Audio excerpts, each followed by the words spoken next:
Life coach आर के ये यूट्यूब चैनल पर सभी दर्शकों का स्वागत है। 24 बरस से हम लाइफ कोचिंग और बिजनेस कोचिंग बाबत सेवाएं देते आए हैं। ऐसे ही लाइफ कोचिंग के बारे में आज हम एक नया विषय लेकर आए हैं, वो यानी दासबोध की सीख। दासबोध एक वैज्ञानिक विषय प्रणाली जो अत्यंत आसानी से एवं सहजता से जीने की कला सिखाने वाला ग्रंथ। इसमें 20 दशक है। हर दशक में 10 समास यानी 10 विषय है। समय की पाबंदी ध्यान में रख के हम 5 विषय एक विभाग में लेंगे। ऐसे 40 विभाग बहुत आसानी से दासबोध आपके सामने प्रस्तुत होने वाला है। 40 विभाग होने के बाद हर विभाग के नीचे डिस्क्रिप्शन में सभी 40 विभागों का विश्लेषण आपको मिल जाएगा। तो चलिए हम ये दासबोध दासबोध की ये श्रृंखला की शुरुआत करें। प्रस्तुति है ज्ञानी एवं अनुभूति संपन्न डॉक्टर शुभदा खटावकर जी की पहचान परिचय थोड़े में। डॉक्टर शुभदा खटावकर माजी प्रधानाध्यापिका, एमए, बीएड, पीएचडी। प्रबंध का विषय था महादेवी वर्मा के काव्य में मानव मूल्यों और दर्शन, मुंबई विद्यापीठ से। समर्थ रामदास विद्यापीठ की 6 परीक्षाएं प्रथम और विशेष श्रेणी में उत्तीर्ण है। 35 सालों से साप्ताहिक विवेक, मुंबई का हिंदी मराठी अनुवाद, लेखों का पुनर्लेखन, प्रूफ रीडिंग इत्यादि।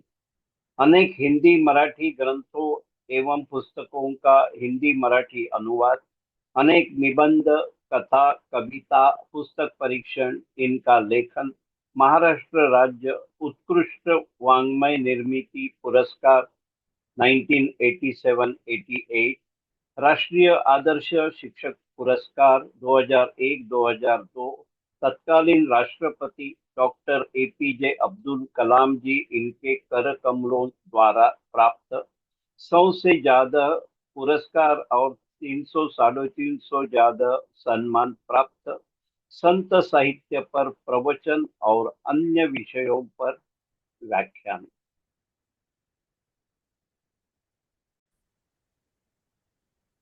Doctor Shubhada ji Khatavkar life coach आर के यूट्यूब चैनल पर दासबोध की सीख ये श्रृंखला के सीरीज में आपका फिर से स्वागत है। समस्त लाइफ कोच आर के परिवार को मेरा प्रणाम। आज के विषय पे हम जाएंगे। आपको आप सभी को मालूम है कि हिंदी में दासबोध सहज सुलभ सीधी जीवन प्रणाली श्री दासबोध की सीख अभ्यासक डॉक्टर शुभदा जी खटावकर। आज हम विभाग 7वां में है, दशक चौथा, नवविधा भक्ति। हर दशक में 10 समास है। पहले 5 समास की का कथन आज के ये एपिसोड में होगा। श्रवण भक्ति, कीर्तन भक्ति, नामस्मरण भक्ति, पाद सेवन भक्ति, अर्चन भक्ति। डॉक्टर शुभदा जी, आपको विनंती है कि आप आपका कथन प्रारंभ कीजिए। सभी श्रोताओं को मेरा विनम्रता पूर्वक अभिवादन। आज के चौथे दशक के पहले समास में हम श्री समर्थ द्वारा वर्णित की गई श्रवण भक्ति का अध्ययन करेंगे। श्री समर्थ इस समास में भक्ति किसे कहते हैं और उसकी पूर्ति कैसे की जाए, इस संदर्भ में अत्यधिक ऊंचे दर्जे का मार्गदर्शन कर रही है। अतः श्री समर्थ कह रहे हैं कि हे भक्त या साधक, तू ईश्वर की भक्ति कर। इसका मतलब यह कि तू भक्ति में रमता जा, तू ईश्वर का अंश बन। तेरी खुशी की राहों पर समस्या बनकर तुम्हें रोकने वाली अविद्या, अहंता, वासना, इन सब का श्री समर्थ की शक्ति से विनाश कर श्री ईश्वर के चरणों पर अपनी अविद्या की बलि चढ़ाना ही भक्ति है। मतलब श्री समर्थ हमें भक्ति की परिभाषा बताते हैं कि भगवान के चरणों पर अपना अज्ञान, अपनी अविद्या का बलि चढ़ाना, इसे ही भक्ति कहते हैं। तू ईश्वर को अपना स्वामी मानकर उसकी चरणों में पनाह ले ले। तू अपना समूचा उत्तरदायित्व उस पर सौंप कर अपना जीवन जीता रह। जगत के इस पर्शियन कुएं के चक्के समान चलने वाले व्यवहार में तू अपने हिस्से में आई हुई जिम्मेदारियां एवं कार्यों को ईश्वर की रुचि के अनुसार पूरा कर। अर्थात यही सच्ची भक्ति है, इसे ही सेवा कहते हैं। भक्ति की यह विशेषता है कि उसमें कर्म योग के साथ साथ अध्यात्म के सारे भाव और कार्य समाहित है। अतः श्री समर्थ अपने सब साहित्य में एवं रचनाओं में तथा श्री बोध में भी भक्ति को अग्रिम स्थान प्रदान करते हैं। श्री समर्थ के मंतव्य के अनुसार ईश्वर को बिंब माना जाए और जीव को उसका प्रतिबिंब माना जाए। भक्ति के कारण ईश्वर से गहरा संबंध बनता है जीव का, अर्थात ईश्वर का भक्ति के कारण जीव से गहरा रिश्ता बनता है। इसे ही भाव कहा जाता है। मनुष्य मात्र की ईश्वर पर जो श्रद्धा होती है, उसी भाव से वह यह मान लेता है कि ईश्वर है, मतलब ईश्वर की हस्ती है। अर्थात इस भाव के कारण भक्ति का जन्म होता है। ये भक्ति जब भगवंत के संदर्भ में विकल्प के बिना प्रकटती है, तब उसकी सन्निधता का लाभ होकर पहले तदाकारता प्राप्त होती है और उसके पश्चात निजी अपनत्व का भाव भी पैदा होता है। इस प्रेम भाव के बल से व्यक्त और सुस्पष्टता हो जाती है। श्री ईश्वर अनंत, अखंड, अमृत और रस से संपृक्त है। अतः भक्ति भी ऐसी ही है। साथ ही ईश्वर का वास्तव्य सब जीवों में व्याप्त होने के कारण भक्ति के द्वारा वह सब जीव मात्रों से एक रूप होकर उसे स्वानंद की अनुपम प्राप्ति होती है।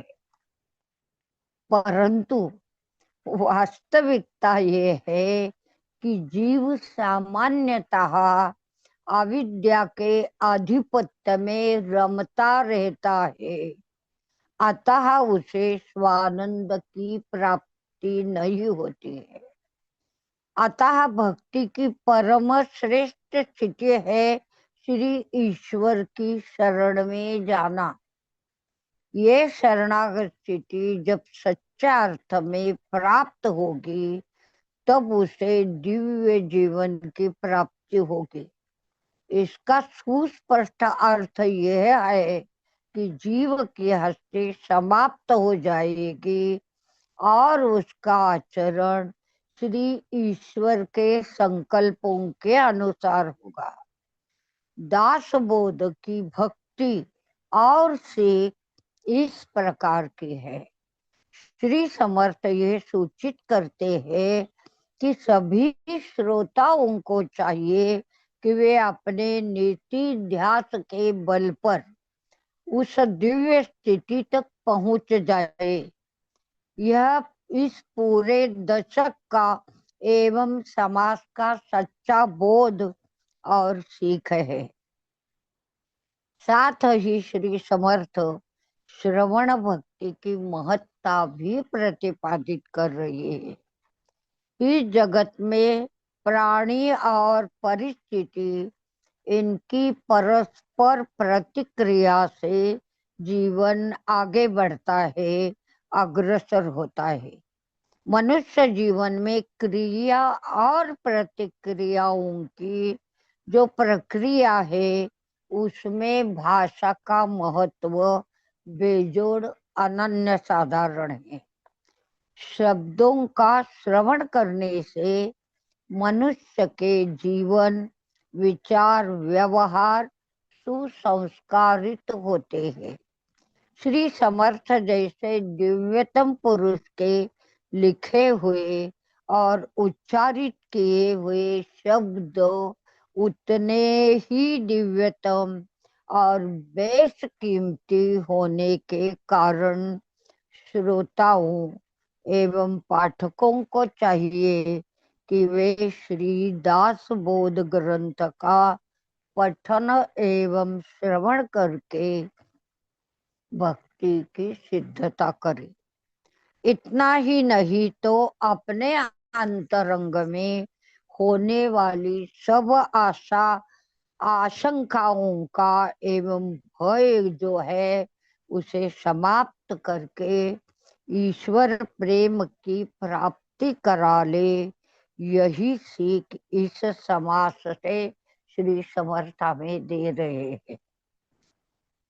दूसरा समास है कीर्तन भक्ति।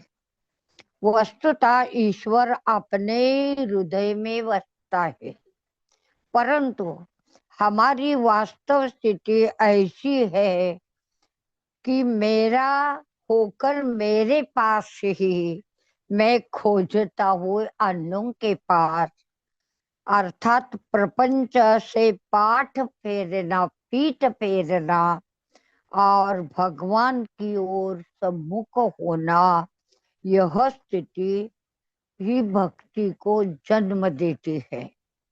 वह है और मैं उसका हूँ, ऐसी धारणा ही भक्ति कहलाती है।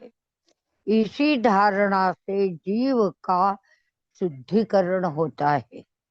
इसी तरह भगवंत के चरणों में हमारी भाव भावनाएं जैसे जैसे निश्चल और दृढ़ होंगी, वैसे वैसे जीव अंतर्बाह्य प्रेम भावना से आपूरित होने लगता है।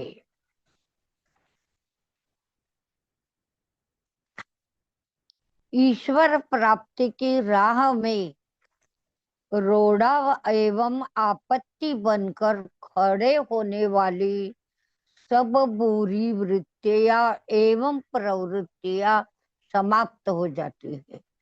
मैं उसका हूँ, यह भाव नव विधा भक्ति में समाहित किसी भक्ति विधा से भी प्राप्त होता है।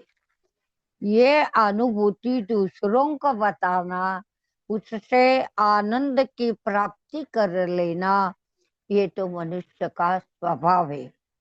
अतः श्रवण भक्ति के बाद कीर्तन की क्रिया सहजता से शुरू होती है।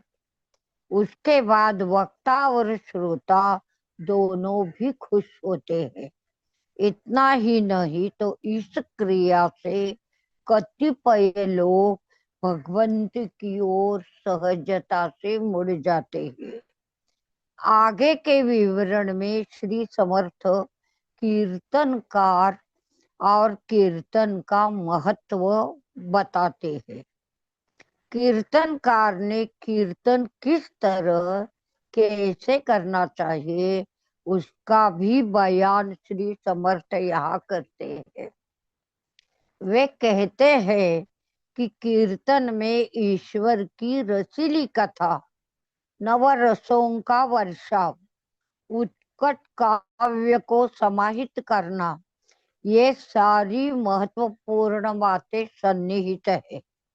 इसका कारण यह है कि समर्थ का मंतव्य यह है कि कीर्तनकार तो समाज का आध्यात्मिक विद्या का अगुआ एवं अनुभूति से संपृक्त वक्ता होने के कारण सन्मार्ग को प्रस्तुत करना यह उसका प्रमुख उद्देश्य होता है। सारांश यह कि कीर्तन श्रवण से बुरे कर्म अर्थात मनुष्य के पापों का विनाश होकर जीवन को एक श्रेष्ठतम स्थिति की प्राप्ति होती है, ईश्वर की भी प्राप्ति होती है। मनुष्य आचार विचार संपन्न होता है, उसका मन एकाकार होता है। साक्षात ब्रह्मदेव के पुत्र श्री नारद जी कहते हैं, सततम कीर्तयन्तो मां। अतः उन्हें नारायण ये उपाधि प्राप्त हुई है। श्री ईश्वर के कीर्तन में समुचे तीर्थ स्थल और जगत की आत्मा ईश्वर, इन दोनों की हस्त्या अर्थात वास रहता है। इसी कारण ऐसे कीर्तनों का श्रवण हमें अवश्य कर लेना चाहिए। यही इस समाज की हमें सीख है। दशक चौथे का तीसरा समास है नाम स्मरण भक्ति। इस समास में श्री समर्थ ईश्वर के नाम की महत्ता और बड़प्पन सुस्पष्ट कर रहे हैं। नाम यह दृश्य को दृश्य रूप से धारण वाली करने वाली परमात्म शक्ति है। जीव के संकल्प में ज्ञान का विषय होने वाली वस्तु और विषय का ज्ञान अलग अलग रूप में रहता है, बसता है, परंतु आदि संकल्प में वे एकाकारी होते हैं। नाम स्मरण इसका सुस्पष्ट मतलब ये है कि हम जिसका नाम उच्चारते हैं अर्थात जिसके नाम का हम स्मरण करते हैं वही सच्चा है, या इस जगत में घटित होने वाली सब घटनाएं ये सब उसी की ही सत्ता एवं प्रभुत्व है। ये एहसास हमेशा हमारे मन में जागृत रहता है। प्रपंच ईश्वर का सदैव विस्मरण कराता है। अतः श्री समर्थ यहाँ पर श्री गोंदवलेकर महाराज की तरह नाम पर अधिक बल देते हैं। अतः नाम की महत्ता और कार्य जानना प्रपंच में समय के अनुसार किसी भी स्थिति में नाम का विस्मरण न होने देना तथा समूची जिंदगी भर नाम लेते रहना और ईश्वरी कृपा के लिए उचित बनने के लिए इस समास से यथार्थ बोध लेना, ये भक्ति का तीसरा प्रकार समझ लेकर उससे सही बोध लेना, यह इस समाज की सीख हम लेते हैं और समाज के चौथा जो समास है उसकी ओर हम चलते हैं। चौथा समास है पाद सेवन भक्ति। संगति संग दोषेण, ये तो निसर्ग की नीति नियम के अनुसार अगर दुर्गुणों से संग स्थापित होता है तो श्री समर्थ कहते हैं कि सद्गुणों से भी संग स्थापित होना ही चाहिए। इसीलिए श्री समर्थ संतों से अपनत्व बढ़ाकर उन्हें सद्गुरु मान ले ये सीख दे रहे हैं। श्री समर्थ संत की परिभाषा करते हुए कहते हैं कि जिसका आचार विचार एवं उच्चार ईश्वर के प्यार से अखंड ओतप्रोत होकर बहता है वही संत है।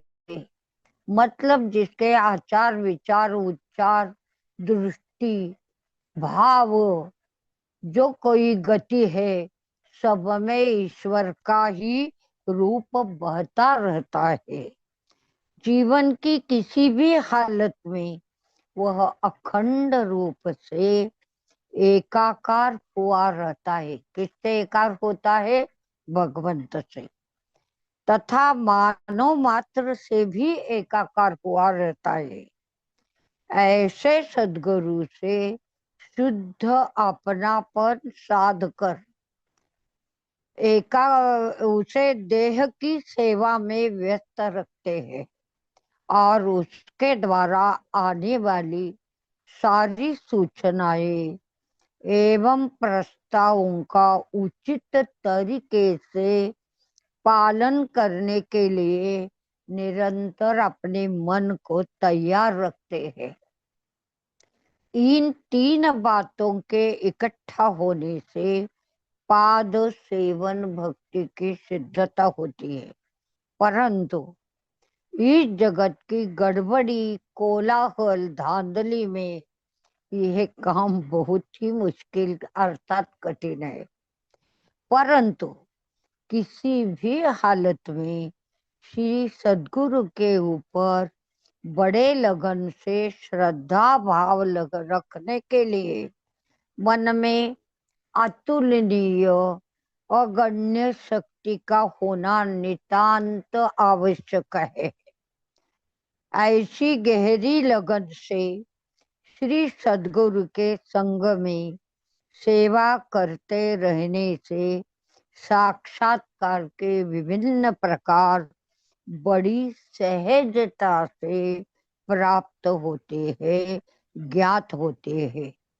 इतना ही नहीं तो यह मार्ग आत्यंतिक रहस्यमय है तथा वहां ज्ञेय से एकाकारता साध कर ज्ञाता उसका ज्ञान प्राप्त करा लेता है।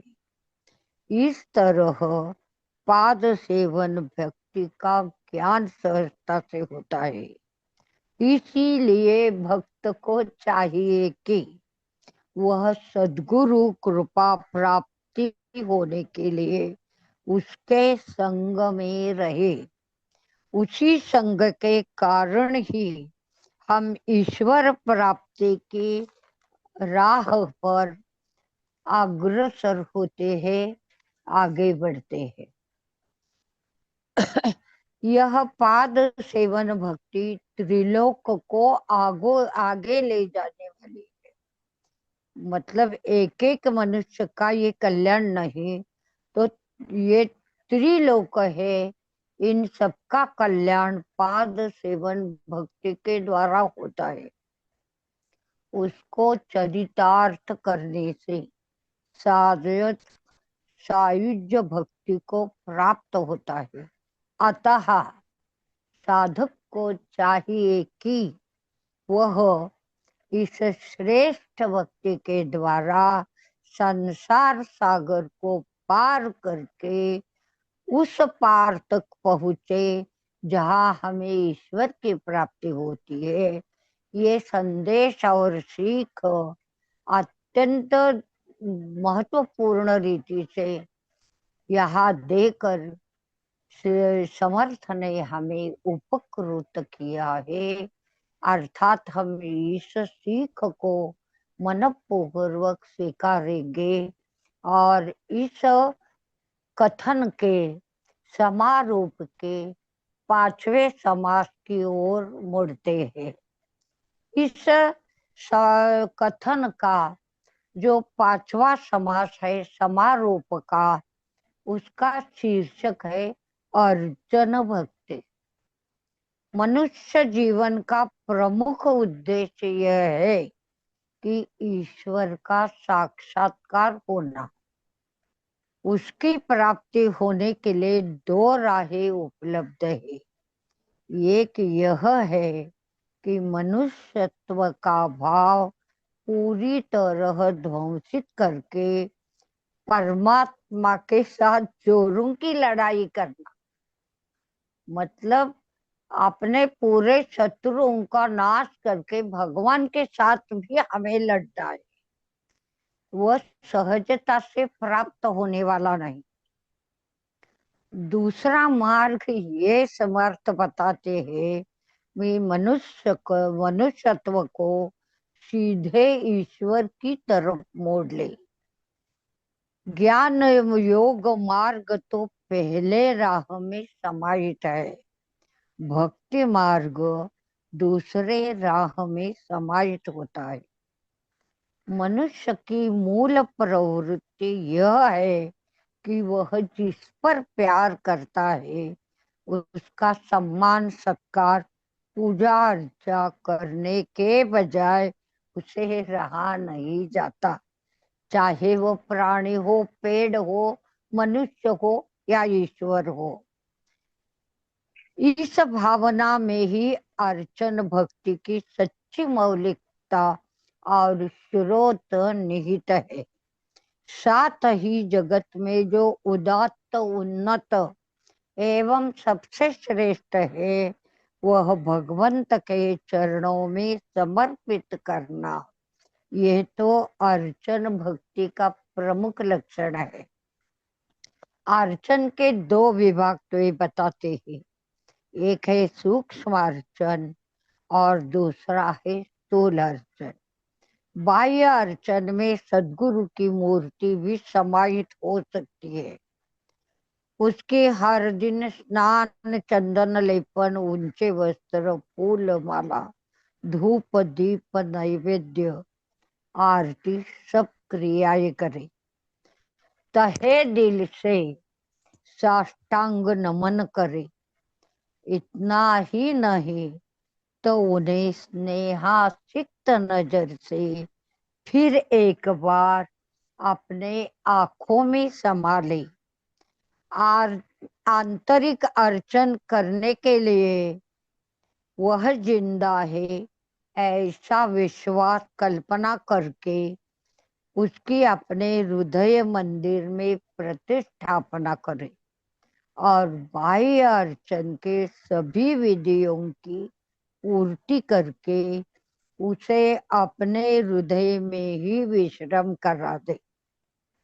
ऐसी क्रिया नित्य करते रहने से मन सूक्ष्म में डूब कर लीन होने लगता है और उसके बाद हम प्रतिभा के आविष्कार से इस निष्कर्ष तक पहुंच जाते हैं कि ईश्वर मेरे सन्निध है।